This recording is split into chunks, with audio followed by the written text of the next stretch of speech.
అధికారం అనేటువంటిది ముళ్ళ పొదల మీదన కూర్చున్నటువంటి కుర్చీ లాంటిది.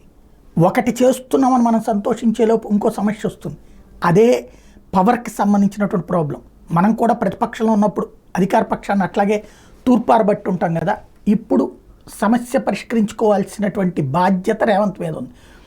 కరెంటు కోతలు సరే అధికారులు తప్పన్నాం, నీళ్ల కొరత అధికారులు తప్పన్నాం, దాని మీద రివ్యూ చేసాం, వార్నింగ్లు ఇచ్చాం. ఇప్పుడు ఎలా ఉందో నాకు తెలియదు, తెలంగాణ ప్రజలే చెప్పాలి. ఏమన్నా మారిందా, నీళ్లు కరెక్ట్గా వస్తున్నాయా, కరెంటు కోతలు ఉన్నాయి. ఆయన సమీక్షించారు. చంద్రబాబు గారి లాగా చంద్రబాబు గారికి సహచరుణ్ణి నేను శిష్యుణ్ణి కాదన్నారు కానీ బాబు గారు కూడా అట్లా సమీక్షిస్తుంటారు. ఆయన సమీక్షించారు. దాని ఫలితం ఎంతవరకు ఉందో తెలియదు. అయితే ఇప్పుడు విత్తనాల కోసం బారులు తీరటం మళ్ళీ చాలా కాలం తర్వాత కేసీఆర్ ఉన్న 10 ఏళ్ళు విత్తనాల కోసం బారులు తీరారనుకోవాలి.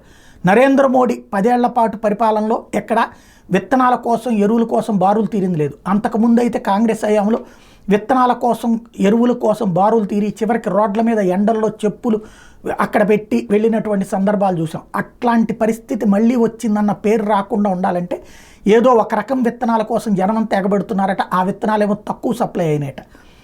నేను ఇందులో రేవంత్ తప్పనను, కింద వ్యవసాయ శాఖ తప్పని కూడా అన్నాను. ఉత్పత్తి చేసేవాడి దగ్గర 2 రకాలు ఉంటుంది. ఒకటి డిమాండ్ని తగ్గట్టుగా చేయలేకపోవడం, రెండవది కావాలని చెప్పి బ్లాక్ చేయడం. ఈ రెండిట్లో ఏదో చూసుకుని తొందరగా తేల్చి పరిష్కరించాల్సిన అవసరం ఉంది. లేకపోతే కాంగ్రెస్ వాళ్ళు బీఆర్ఎస్ వాళ్ళు బీజేపీ వాళ్ళు పెద్ద ఎత్తున ఉద్యమాలకు దిగిపోతారు.